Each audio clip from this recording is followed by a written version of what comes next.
दोस्तों एक बार फिर से आप सभी का बहुत बहुत स्वागत है द्रोण स्कूल में। लगातार बहुत सारे पेरेंट्स की क्वेरीज आ रही है कि कितनी सीटें किस स्कूल में, सैनिक स्कूल हो चाहे वो न्यू सैनिक स्कूल हो, कितनी सीटें खाली हैं, इसके बारे में थोड़ी जानकारी दे दी जाए ताकि उनके लिए सहूलियत हो जाए कि किस स्कूल का चुनाव करें। वो सीटों के हिसाब से उनका कितने उनके मार्क्स बन रहे हैं, उस हिसाब से, दूरी के हिसाब से। तो थोड़ी सी गाइडेंस मैं इस वीडियो में आपको देने वाला हूँ। वैसे तो ये जो सीटें हैं वो सारी सैनिक स्कूल के वेबसाइट पे अवेलेबल है, चाहे वो ओल्ड सैनिक स्कूल यानी कि मैं सैनिक स्कूल, सिंपली सैनिक स्कूल की बात करता हूं, या फिर न्यू सैनिक स्कूल जो जिनको एनएसएस के नाम से जाना जा रहा है, चाहे मैं उनकी बात करूं। ये सारी सीटें जो हैं ये सैनिक स्कूल की वेबसाइट पे हैं, जो अभी काउंसलिंग के लिए वेबसाइट नई इन्होंने लॉन्च की है। उसको मैं एक बार आपको दिखा देता हूँ, ठीक है। बाकी इस पीडीएफ में आपको सारी चीज़ें मिल जाएंगी, मैं पीडीएफ वीडियो के डिस्क्रिप्शन में दे दूंगा और यहाँ भी मैं दिखा दूंगा आपको, ताकि आपके लिए थोड़ी आसानी हो, सुविधाजनक हो ये चीज़ें एक्सेस करने में। आपको सर्च करना है सैनिक स्कूल काउंसलिंग, सैनिक स्कूल ई काउंसलिंग आप सर्च करेंगे तो ये जो वेबसाइट आती है ना, ये वाली फर्स्ट वाली, यही वो वेबसाइट है। यहाँ पे जाकर के आप यहाँ जाकर के सीट मैट्रिक्स पे देख सकते हैं। ये सीट मैट्रिक्स जो है अपडेट होता रहेगा, जैसे जैसे ये राउंड्स जो है आगे बढ़ते रहेंगे वो वैसे वैसे ये सीट मैट्रिक्स अपडेट होता रहेगा। जैसे क्लास 6 मैंने सेलेक्ट किया, स्कूल टाइप मुझे सेलेक्ट करना है, या तो मैं सैनिक स्कूल कर लूँ या तो मैं न्यू सैनिक स्कूल कर लूँ। तो इन दोनों में से आप सर्च करोगे तो फिर ये देखोगे, ये लिस्ट आपको दिख जाएगी। ये चीज़ें अपडेट होती रहेंगी, मैं आपको बता दे रहा हूँ। और आप जो है स्क्रीनशॉट एक बार ले लो इन सभी चीज़ों का, ताकि आपके लिए आसानी हो। देखो, अगर मैं सैनिक स्कूल क्लास 6 की बात करता हूँ, ये तो ठीक है, इसके बारे में अगर मैं सैनिक स्कूल क्लास 6 के बारे में बात करता हूँ, सैनिक स्कूल यानी कि ओल्ड सैनिक स्कूल। देखिए, जो न्यू सैनिक स्कूल है उनको नाम दिया गया है न्यू सैनिक स्कूल, यानी कि एनएसएस के नाम से जाना जा रहा है। ये जो सैनिक स्कूल जहां भी आप देखें ना, वो है ओल्ड वाले सैनिक स्कूल, जो कि हमारे टोटल 33 हैं। तो क्लास 6 के लिए सीटें आप एक बार देखिए कि क्या क्या मैट्रिक्स दिया हुआ है। यहाँ पे तो ये पूरा स्कूल का नाम दिया हुआ है, आप देखो स्कूल का नाम। ये स्कूल का नाम जो है वो रैंकिंग वाइज नहीं है, तो आपको ऐसा कंसीडर नहीं करना है कि सैनिक स्कूल की जो रैंकिंग है उस हिसाब से स्कूल का नाम है, ऐसी कोई बात नहीं है। ये स्कूल का नाम इन्होंने दिया हुआ है, फिर स्टेट का नाम। और इनफैक्ट मैं बताऊं आपको कि ये जो स्कूल के नाम दिए गए हैं वो अल्फाबेटिकली दिए गए हैं स्टेट वाइज। अब देखो यहाँ पे अल्फाबेटिकली स्टेट वाइज, जैसे आंध्र प्रदेश ए से पहले आ गया है, फिर आसाम, फिर बिहार, उस तरह से ABCD स्टेट वाइज नाम दिए गए हैं अल्फाबेटिकली, ठीक है। तो स्कूल का नाम आप यहां से देख सकते हैं। अगर मान लो आप आंध्र प्रदेश के रहने वाले हो तो आंध्र प्रदेश में जितने भी स्कूल हैं, चाहे मैं ये कालीकिरी की बात करूं, चाहे कोरुकोंडा की बात करूं, चाहे ईस्ट सियोंग की, नहीं ये तो अरुणाचल प्रदेश आ गया। तो आंध्र प्रदेश में ये 2 स्कूल्स जो हैं, आंध्र प्रदेश में ये 2 स्कूल्स आपके होम स्टेट में आएंगे, और बाकी सारे स्कूल्स आपके अदर स्टेट के अंतर्गत आएंगे, अदर स्टेट के कैटेगरी में आएंगे, ठीक है। उसी तरह से आप देखो कि जो सीटें हैं वो भी number of seats, tentative vacancies भी दी हुई हैं। क्लास 6 की बात कर रहे हैं, बॉयज़ के लिए ये सारी चीज़ें हैं, और ये गर्ल्स के लिए एक एक सीट आप देखो हर एक कैटेगरी में। मैंने आपको जब रिजर्वेशन का बताया था तो आपको बताया था कि कम से कम एक सीट तो हर एक कैटेगरी में गर्ल्स को मिलेगी ही। और टोटल कितनी कैटेगरी बन रही है आप देखो, ये 1 2 3 4 5 6 7 8 9 एंड 10, तो टोटल 10 कैटेगरी बन रही हैं। और 10 के लिए जो गर्ल्स के लिए मिनिमम सीटें हैं वो है 10, यानी 10 से ज्यादा गर्ल्स तो कहीं भी नहीं होंगी। अगर मान लो कि किसी स्कूल में 110 सीटें हैं, 120 सीटें हैं, तो उसका 10%, यानी कि अगर 120 है तो 10% कहने का मतलब हो गया कि 12 सीटें जो है वो गर्ल्स के लिए रहेंगी। बाकी 10 तो रहेंगी, मिनिमम 10 सीटें तो रहेंगी, यानी कि हर एक कैटेगरी में एक एक गर्ल का चुनाव तो होगा ही होगा। तो आप यहां से देख सकते हो कि हर एक स्कूल में लगभग 10 सीटें गर्ल्स की हैं, लगभग क्या एग्जैक्टली 10 सीटें ही गर्ल्स की हैं। क्योंकि अब देखो, इसमें 60 सीट है, इसमें 84 है, इसमें 50 है, तो कहीं भी जो सीटें हैं वो 100 क्रॉस नहीं कर रही हैं। जब ये 100 क्रॉस करेंगी सीटें, तब जाके गर्ल्स की सीटें बढ़ेंगी 10 से ज्यादा, नहीं तो वो 10 ही रहेंगी, ठीक है। तो आप यहां से मिला सकते हो, PDF मैं दे दूंगा, लेकिन आप स्क्रीनशॉट भी लेते चलो। ये स्क्रीनशॉट आप ले लो, मैं आगे के मैट्रिक्सेस जो है वो आपको दिखाता हूं। ये स्क्रीनशॉट ले लो, ठीक है। उसके बाद आप ये ले लो, ये टोटल 18 स्कूल हुए अभी तक, 6 मैंने लिया हुआ है। आप स्क्रीनशॉट लेते जाओ, एक बार बाकायदे आप अध्ययन करना, इस चीज़ को देखना, एनालाइज करना। ये ले लो, और फिर ये 30 स्कूल हो गए, आप देखो वहाँ से 30 हो गए, एंड ये फिर हो गया लास्ट 33 स्कूल। तो लास्ट ये 33rd स्कूल है। और मेरे ख्याल से कि कहीं भी कोई भी ऐसा स्कूल नहीं है जिसमें 100 से सीटें ज़्यादा खाली हैं। देखो इसमें अगर देखें कपूरथला में तो 90 सीटें खाली हैं, आप देखो 90 सीट्स जो है ये कपूरथला में खाली हैं। उसके बाद फिर 10 सीटें गर्ल्स के लिए तो हैं ही, फिर 90 90 90 98 सबसे हाईएस्ट इसी में अभी तक दिख रहा है 98, जो कि कौन सा है, ये वाला अमरावती नगर जो है, ये सबसे ज़्यादा सीटें इसमें खाली हैं। और हाँ, ये एक जो है ना, ये भुवनेश्वर उड़ीसा जो है, इसमें जो है आप देखो 108 सीटें खाली हैं, और इसीलिए आप देखो कि गर्ल्स की सीटों की संख्या भी बढ़ गई है, 12 हो गई है। क्योंकि 10% का मतलब, और 10% का मतलब भाई किसी किसी कैटेगरी में तो 2 रखा है इन्होंने, देखो 2 कैटेगरी में 2 रखा है, होम ओबीसी और होम अनरिजर्व। देखो 4 कैटेगरी तो होम वाले डिस्ट्रिक्ट से बन रही है, 4 नहीं 5, home SC ST OBC unreserved और डिफेंस की कैटेगरी। डिफेंस वाले कैटेगरी में आपको ध्यान देना है कि डिफेंस के कैटेगरी में जो असम राइफल्स के हैं और एक जो कोस्ट गार्ड के लोग हैं, वो उनको कंसीडरेशन तब किया जाएगा उनकी सीट के लिए, मतलब उनके लिए कंसीडर तब किया जाएगा जब सीटें खाली होंगी, है ना। तो उन्हें जो है अपनी कैटेगरी भरनी है, होम एससी एसटी ओबीसी या फिर अदर एससी एसटी ओबीसी, उन्हें डिफेंस में नहीं भरना है। तो जो भी कोस्ट गार्ड के बच्चे हैं या फिर जो लोग भी कोस्ट गार्ड में हैं या फिर जो असम राइफल्स में, वो इस बात का खासा ध्यान रखें कि आपको डिफेंस कैटेगरी के अंतर्गत नहीं लिया जाएगा, वो तब लिया जाएगा जब सीटें खाली रहेंगी। तो अगर मतलब अगर कोई सीट भर्ती नहीं है तो उस पर लिया जाएगा, है ना, ये चीज़ समझनी होगी। और फिर बात करते हैं क्लास 9th के मैट्रिसेस की।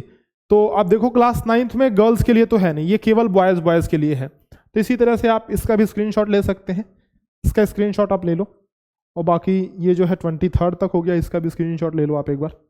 और ये हाँ, तो क्लास 9th में इतनी सीटें खाली हैं, यानी कि 23 स्कूल्स में ही हैं, बाकी स्कूल्स में सीटें खाली नहीं है क्लास 9th के लिए। क्लास 6 के लिए ऑल ओवर इंडिया, मतलब जो 33 स्कूल्स हैं उन सभी में सीटें खाली हैं। क्लास 9th के लिए बस सीटें इतनी ही खाली हैं 23 स्कूल्स में ही। और अगर मैं बात करूं नए सैनिक स्कूल में, तो जो न्यू सैनिक स्कूल है इनमें मैं बताऊं आपको कि क्लास 9th में कोई सीट खाली नहीं है कहीं भी, मतलब क्लास 9th में एडमिशन नहीं हो रहा है, क्योंकि पहली बार एडमिशन हो रहा है, तो एडमिशन जो हो रहा है वो क्लास 6th में ही हो रहा है। तो आप देखो कि जो न्यू सैनिक स्कूल्स हैं उनकी मैट्रिसेस मैं आपको दिखाता हूं, ये सारी चीजें हैं, आप देखो सेम वही चीज है।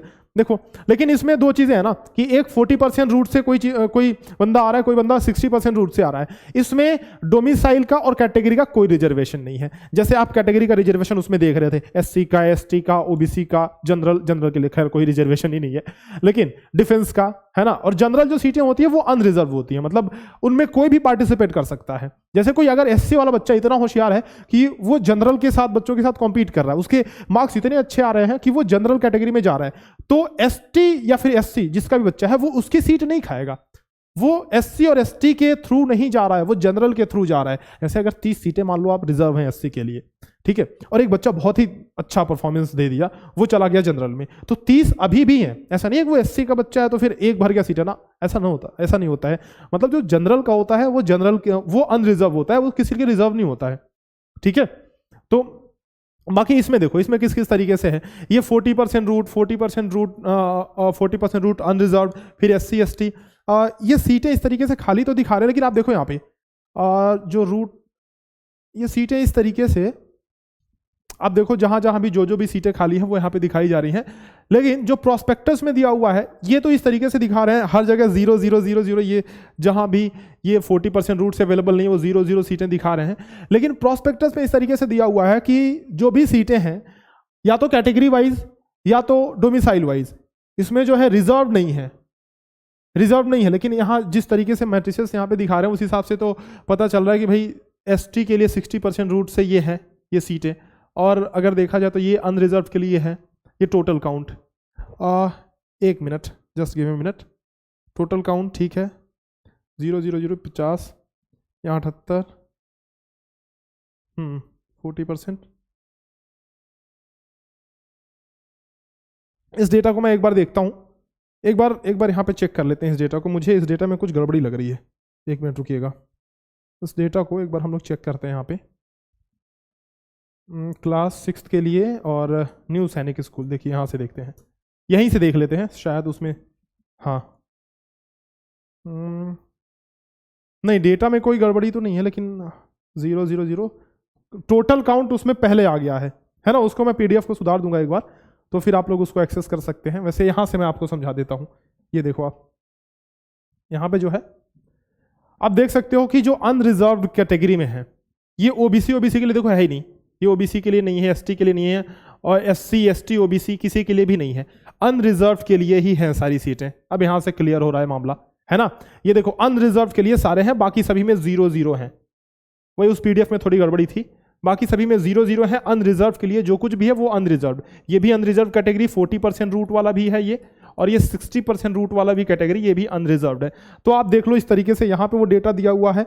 और जो सैनिक स्कूल के हमारे पुराने स्कूल्स थे ना, वो सारे के सारे रेसिडेंशियल हैं, लेकिन ये जो स्कूल्स हैं, ये स्कूल कुछ रेसिडेंशियल है और कुछ डे स्कॉलर वाले स्कूल हैं, तो उनकी कैटेगरी भी यहाँ पे दी हुई है। आप देखो, ये वाला देखो अगर आप, तो डे कम रेसिडेंशियल, मतलब कि ये डे स्कूल्स भी हैं, रेसिडेंशियल भी हैं, दोनों मिला करके। तो अगर इनके पास जितनी कैपेसिटी रहेगी उस हिसाब से ये बच्चों को रखेंगे, स्कूल में ही रखेंगे, हॉस्टल्स में ही रखेंगे।